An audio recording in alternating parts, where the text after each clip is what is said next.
بہت سبارڈینیٹ ہو جاتی ہے, بہت کمزور پڑ جاتی ہے, وہ اپنا مائنڈ اپلائی کرنا چھوڑ دیتے ہیں.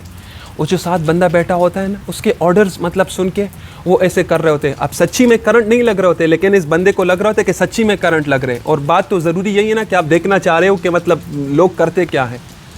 کیا سیکھنے کو ملا کہ مطلب کتنا ہمارے اوپر جو سسٹم بیٹھا ہوتا ہے یا اتھارٹی بیٹھی ہوتی ہے نا, کتنا اثر ہوتا ہے. اکثر ہم سوچتے ہیں کہ مثال کے طور پہ ایک پولیس والا ہوتا ہے یا کوئی سرکاری افسر ہوتا ہے یا بہت سارے دوسرے لوگ ہوتے ہیں, جب وہ ایک سسٹم میں ہوتا ہے ہم کہتے ہیں کہ وہ ریبیل کیوں نہیں کرتے, وہ مطلب اس سسٹم سے منہ موڑ کیوں نہیں لیتے, وہ یہ کہ نہیں کہتے کہ نہیں میں ایسا نہیں کروں گا. مثال کے طور پہ کبھی کوئی افسر اگر ناجائز کسی فوجی کو بولے کہ گولی مارو, تو فوجی کیوں کیوں یہ نہیں سوچ سکتا کہ میں کیوں کروں, میں انسانی جان کیوں لوں. یا اس طرح بہت ساری مثالیں ہو سکتی ہے. مثال کے طور پہ ایک پرنسپل اگر استاد کو بولے کہ نمبر زیادہ کرو, نیچے کرو, یا پھر یہ کرو وہ کرو, بہت سارے جو معاشرے میں مطلب ایسی چیزیں ہو سکتی ہیں نا. ہم سوچتے کہ یار لوگ منہ کیوں نہیں موڑ لیتے, لوگ مطلب خود یہ سوچتے کیوں نہیں ہے کہ یہ غلط ہے. تو کیا ہوتا ہے کہ جب آپ اتھارٹی فگر کے نیچے ہوتے ہوں, جب آپ کے اوپر کوئی بیٹھا ہو, آپ ایک سسٹم کا حصہ ہوتا ہو, آپ کی سوچ تقریباً ختم ہو جاتی ہے. آپ اس سسٹم کی طرف دیکھتے ہو کہ سسٹم آپ کو کیا کہتا ہے, اتھارٹی آپ کو کیا کہتا ہے, اور آپ اس طرح سے رسپونڈ کرتے ہو. اور بہت کم لوگ ہوتے ہیں جن میں یہ خود صلاحیت ہوتی ہے کہ وہ خود سے سوچ سکے, خود کے لیے فیصلہ کر سکے. بہت ہی کم لوگ ہوتے ہیں, اور ان کو ریبیلیس نیچر کے تھوڑے سے ہوتے ہیں, ان کو ریبل سا سمجھا جاتا ہے کہ یہ دیکھو یہ تو معاشرے میں فٹ نہیں ہوتے, یہ تو آرڈر نہیں مانتے, یہ تو لوگوں کے طور طریقوں پہ نہیں چلتے. کیونکہ لوگوں کے طور طریقے کیا ہوتے ہیں کہ سب لوگ ایک جیسے چلتے ہیں. لوگوں کا طور طریقہ تو یہی ہوا نا, طور طریقہ ہوتا ہی اس لیے کہ بہت سارے لوگ ایک جیسے چلتے ہیں. اگر کچھ لوگ کیسے چلے کچھ لوگ کیسے چلے تو طور طریقہ کیسا ہوا, پھر تو ہر کوئی اپنی کر رہا ہوگا نا. اور ظاہر سی بات ہے, اگر اس میں ہم ڈیٹیل میں اب نہیں جا سکتے, لیکن اس کو کچھ فائدے بھی ہے کہ مطلب عام طور پہ ہم لوگوں کے ساتھ چلتے ہیں. لیکن بات ہم کر رہے ہیں کہ اتھارٹی کی, اور یہ سمجھنے کی کہ کس طرح اتھارٹی ہمارے ذہن پہ اثر انداز ہو سکتی ہے, اور کیسے مطلب پھر آپ نے ایسے سسٹم سیٹ اپ کرنے ہیں کہ آپ اتھارٹی پہ ایسے قدغنے لگاؤ, جو اوپر لوگ بیٹھے ہوئے ان کو ایسے پوزیشن میں آپ لاؤ ہی نہ کہ وہ جو کچھ کرنا چاہے کر لے. کیونکہ نیچے سے ریزسٹنس بہت کم ہوتی ہے یا نہ ہونے کی برابر ہوتی ہے. ریزسٹنس, چیکس بیلنسز, مطلب لوگوں کی اتھارٹی کو آپ نے اوپر سے چیک کرنا ہے. ایسے سسٹم بنانے ہیں, ایسی اکاؤنٹیبلٹی بنانی ہے کہ اوپر کے لوگوں کو لگے کہ یار مطلب اوپر کے لوگ دوسری طرف منہ موڑ ہی نہ سکے. اکثر میں سوچتا ہوں کہ امریکہ کے جو مثال کے طور پہ پبلک افیشلز ہوتے ہیں, جس طرح میں نے کہا امریکہ کی مثال میں اکثر اس لیے دیتا ہوں کہ میری یہاں پہ زندگی ہے, یہاں پہ جو پولیٹیکل سسٹم ہے اس کا میرا مطالعہ ہے. تو مجھے لگتا ہے کہ یہاں کے جو لوگ مطلب اتنے اس معاشرے سے محبت کرتے, اس ملک سے محبت کرتے ہیں, یا مطلب مثال کے طور پہ ان میں پبلک سروس کی ایک بہت زیادہ جذبہ ہوتا ہے. مجھے لگتا ہے کہ ان میں امریکہ کی بہت امید ہوتی ہے. ان کو لگتا ہے کہ امریکہ 200 سال بعد بھی رہے گا, اور اگر امریکہ ترقی کرے گا تو امریکہ کے ساتھ ہماری کہانی آگے چلے گی.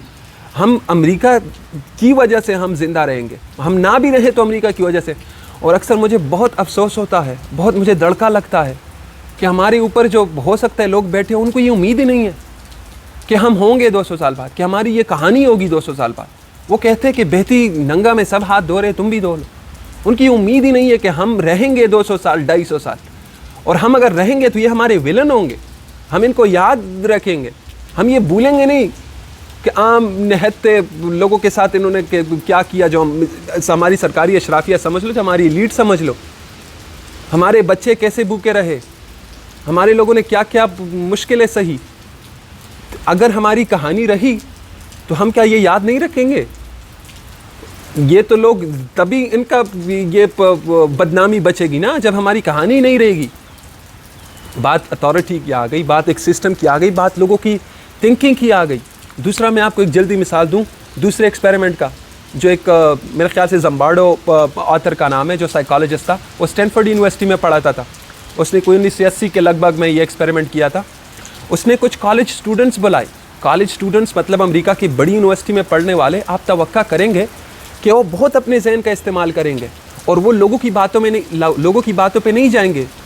کیا کیا کہ کالج کے اسٹوڈنٹس بلائے, ان کو رینڈملی تقسیم کیا, مطلب ان کو کسی کو ایک میں ڈالا, کسی کو ایک میں, کسی کو ایک میں.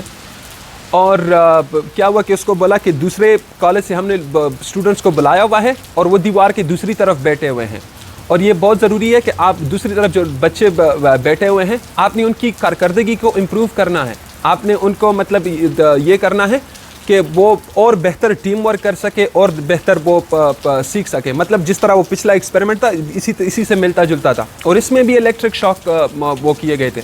اور الیکٹرک شاک اب یہاں سے 1 سے لے کے 12 تک جاتے تھے. 1 یعنی بہت کم، آپ کو ایک ٹکل سی ہوتی ہے، ایک گدگدی سی ہوتی ہے مطلب، لیکن آپ کو تھوڑا ہلکا سا شاک لگتا ہے. اور 12 جو آپ کو بالکل جھنجھوڑ دے، آپ کو ایسے شاک لگے. اب کیا ہوا، اب ان لوگوں کو مطلب پتہ نہیں ہوتا نا، ایکسپیریمنٹ ہوتا ہی اس لیے اس طرح کا ہے کہ لوگوں کو پتہ نہیں ہوتا کہ مطلب اب کیا چیز چیک کری جا رہی ہے، کہ کیا چیز مطلب جانچنے سمجھنے کی کوشش کی جا رہی ہے.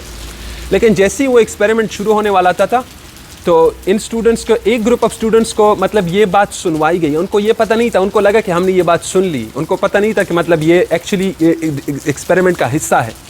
تو ان کو یہ بات مطلب سنوائی گئی کہ یار یہ جو بچے آئے ہوئے نا دوسرے کالج سے، بالکل جانوروں کی طرح ہے، جانوروں کی طرح دکھتے ہیں. اب ایک کو یہ بات سنوائی گئی، دوسروں کو کچھ نہیں سنوایا گیا. دوسروں کو مطلب ایسے ہی جس طرح نارمل ایکسپیریمنٹ تھا نا، کہ مطلب آپ نے پرفارمنس کو دیکھ کے مطلب آپ نے ایک تو الیکٹرک شاکس مطلب اگر ضرورت ہوئی تو دینے ہیں.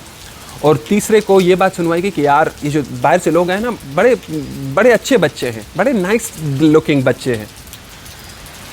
جن کو سنوایا گیا کہ نائس لکنگ ہے، انہوں نے جو شاکس دیے وہ آن ایوریج دو حد تک دیے، یعنی 2 سے اوپر ہی نہیں گئے. مطلب بہت کم شاک دیے اس کو. جس کو کچھ نہیں سنوایا گیا اس نے آن ایوریج 5 تک شاک دیے. اور جس کو سنوایا گیا کہ یہ مطلب بالکل جانوروں کی طرح دکھتے ہیں، وہ 8 تک گئی آن ایوریج. مطلب انہوں نے بہت مشکل، بہت سخت جھٹکے دیے دوسرے بچوں کو جب وہ مطلب آنسر غلط بولتے تھے. اب ایک سے بچے ہیں، ایک کالج کے بچے ہیں، کوئی اس میں فرق نہیں ہے. لیکن صرف اتنی چھوٹی سی بات میں کہ ان کو سنوایا گیا کہ یار بالکل جانوروں کی طرح دکھنے والے ہیں. کالج کے ایک جیسے بچے، پڑھنے والے، اتنے ذہین، سب کچھ، وہ اپنا مائنڈ اپلائی کرنا ہی بھول گئے کہ مطلب دوسری طرف وہ لوگ بیٹھے ہوئے مطلب ہم کو شوق دیے جا رہے ہیں، مطلب کیا اثر ہو رہا ہوگا اس پہ، یار ہم لوگ تھوڑی سختی کر لیں. پھر میں یہ آپ کو سمجھانے کی کوشش کر رہا ہوں کہ کتنا فرق پڑتا ہے کہ ہم کو کوئی کیا بتایا جاتا ہے، ہمارے لیے کیا تصویر کھینچی جاتی ہے، میڈیا پہ ہم کو کیا بتایا جاتا ہے، تاریخ میں ہم کو کیا سمجھایا گیا ہے، معاشرے میں لوگ ہم کو کیا بتاتے ہیں. ہم کو کوئی بتاتا ہے کہ یار تمہارے وہ دشمن ہیں اور تمہارے پیچھے آ رہے یہ وہ، ہم لوگوں کی گردنوں پہ آ جاتے ہیں. لوگوں کا اپنا دماغ ہوتا ہی نہیں ہے. اور یہ پھر بات وہی آ گئی کہ بہت کم لوگ ہوتے ہیں جو خود یہ سوچنے کی صلاحیت رکھتے ہوتے ہیں یا خود یہ سوچ سکتے ہوتے ہیں کہ یار اس کے بات کا کیا مطلب ہے، اس بات کے بارے میں تھوڑا سوچوں. بہت کم ایسے ہوتا ہے. سسٹم بہت پاورفل ہوتا ہے. ہم کو کیا سمجھایا جاتا ہے، کیا پڑھایا جاتا ہے، کوئی ہمارے سامنے کس طرح سے پریزنٹ کیا جاتا ہے، بہت وہ فرق پڑتا ہے. مثال کے طور پہ آپ سیاست دیکھو کبھی بھی کسی ملک کی، وہ تقسیم کی ہوتی ہے. سارے اوپر سے لوگ بیٹھے ہوتے ہیں. پاکستان میں نے بہت دیکھا، ہماری ایلیٹ جو ہے نا، ہماری اشرافیہ جو ہے، جب ان کی شادیاں ہو رہی ہوتی ہے، جب ان کے کوئی فنکشن ہوتے ہیں، سارے ایک ساتھ بیٹھے ہوتے ہیں، ایک ٹینٹ کے نیچے سارے اکٹھے ہوئے ہوتے ہیں، اپنے وہ بیرونی اشیاء کوئی پی رہے ہوتے ساتھ مل کے. اور مطلب جو باہر نکلتے تو ہم کو کہتے ہیں کہ وہ تمہارے پیچھے یہ آئے گا، تمہارے پیچھے وہ آئے گا. تم اگر بھوکے ہو، تمہارا اگر چولہا بجھا ہوا ہے، تمہارا اگر گھر پہ تکلیف ہے، چھت گرنے کو ہے، اگر بیماری ہے، تکلیف ہے، تو دوسرے لوگوں کی وجہ سے ہے. اور دوسرے لوگوں نے تمہارا کھا لیا، اور دوسرے لوگ تمہارے یہ وسائل لے گئے، تمہاری نوکری لے گئے، اور اب تم ہم کو سپورٹ نہیں کرو گے تو آسمان گر جائے گا، طوفان آ جائے گا، کوئی تو آ جائے گا تم سے، کوئی گھر لے لے گا تم سے، کوئی زمین لے لے گا، تمہارا کوئی ثقافت کو یہ کر لے گا. انگریزوں نے 250 سال کیسے انڈیا پہ حکومت کی، لوگوں کو تقسیم کیا. 1857 میں جب ہندو مسلمان مل کے لڑے، ان کو بڑا وہ دھچکا لگا کہ یہ تو مل کے لڑیں گے تو ہماری تو سرکار ختم.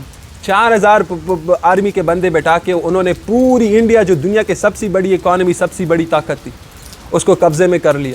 کیوں؟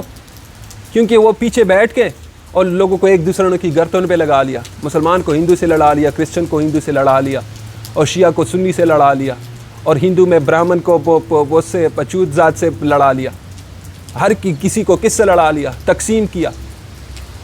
مطلب کہ جب آپ پہ کوئی اس طرح رائج ہونا چاہ رہا ہوتا ہے، آپ پہ حکومت کرنا چاہ رہا ہوتا ہے، تو آپ کو تقسیم کرتا ہے. سوچ اگر اپنا ہی بندہ بیچ میں لائے تو بندہ سوچے کہ میری طرح زندگی میں کس کی مشکل ہے. ہم اتفاق کا منبع لوگوں کا یہ ہونا چاہیے، یہ نہیں کہ کون میری طرح دکھتا ہے یا کون میری طرح بات کرتا ہے یا کچھ نہیں. کس کا میری طرح چت ہے, کس کا میری طرح لباس ہے, کس کا میری طرح رزق ہے, کس کو روزی روٹی میں مشکل ہے اور کس کو فراوانی ہے. اس بات پہ اگر کوئی آپ جڑو گے نا تو جو آپ کو تقسیم کر رہے ہوتے ہیں نا وہ ان کو تقریباً ناکامی ہوگی, کیونکہ آپ کو تقسیم کر کے وہ خود ہی بیٹھ جاتے اوپر اور آپ کے منہ کھانے والا پھر وہ کھاتے ہیں. تو یہ سوچنا ہوتا ہے کہ مزدور میری طرح کون ہے, غریب میری طرح کون ہے, نادار میری طرح کون ہے, ہر کہیں کون کس کا حق کار ہے. اور اس بنا پہ میں لوگوں کے ساتھ, وہ میری ثقافت ہے, وہ میری بولی ہے, وہ میرا سب کچھ ہے.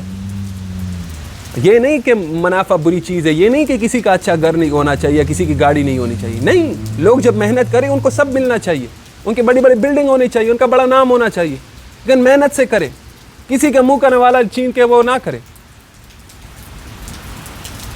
آخر میں کہوں, میرے سامنے بہت ضروری, ہمیشہ میں اس سوال کے بارے میں سوچتا ہوں اور آپ سے اس بات حوالے سے میں بات کرتا رہوں گا کہ معاشرے, ایکسیڈنٹ نہیں ہوتے معاشروں میں جو ہوتا ہے, اس سے فرق پڑتا ہے کہ کیا نظام رائج ہے ان معاشروں میں, اور پھر ان معاشروں میں کیا مطلب ترقی یا تنزلی ہوتی ہے.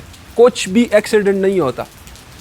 سسٹمز ایسے سیٹ اپ کیے جاتے ہیں کہ کچھ لوگ آگے نکل جاتے ہیں, کچھ لوگ بہت پیچھے رہ جاتے ہیں. اور سب سے بڑی بات ہوتی ہے سمجھ, کہ ہم جب تک اپنی حقیقت کو نہیں سمجھیں گے, اپنے خیر خواہوں کو, اپنے دشمنوں کو نہیں سمجھیں گے نا, کہ اور دشمنی سب سے بڑی نوالے کے بنیاد پہ ہونی چاہیے, کون میرا نوالا چھینتا ہے اور کون میرے نوالے کے حق میں ہے. اور یہ بہت ضروری کیوں ہے؟ کیونکہ پاکستان میں سب سے بڑی حقیقت غربت ہے. کوئی 70-80% لوگ ہمارے نا 2-3 ٹائم کی روٹی کے لیے نا وہ سٹرگل کرتے ہیں, جدوجہد کرتے ہیں, مشکل ہوتی ہے. یہی سب سے بڑا اتفاق کا وہ ذریعہ ہونا چاہیے, ایک دوسرے کے ساتھ جڑنے کا, ایک دوسرے کے ساتھ کڑا ہونے کا.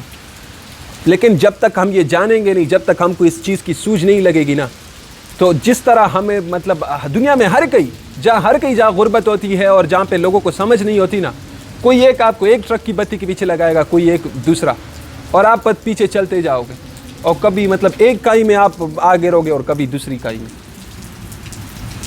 حالات ہمیشہ خود بدلنے ہوتے ہیں, خود کڑا ہونا ہوتا ہے, اور اس میں سب سے بڑا عنصر ہوتا ہے سمجھ اور بہادری. اگر آپ میں بہت سمجھ ہے لیکن آپ بزدل ہو نا, کچھ نہیں بدلے گا. لیکن اگر آپ بہت بہادر ہو اور آپ کو سمجھ نہیں ہے نا, تو مطلب وہ جو اپنے ہی گراتے نشے من پہ بجلیاں, اپنے ہوں پہ آگے رہو گے, اسی شاخ کو کاٹو گے جس پہ بیٹھے ہوئے ہوتے. تو ہم نے سمجھنا ہے کہ ہماری حقیقتیں کیا ہیں اور چیزیں کیسے چلتی ہے, ایک معاشرے کے سسٹم کا کیا پاور ہوتا ہے, اور پھر ہم نے بہادری دکھانی ہے. پتہ نہیں بات کتنی چھوٹی لمبی ہو گئی. بہت شکریہ. انشاءاللہ پھر آپ سے ملاقات ہوگی. خوش رہیں. اللہ حافظ.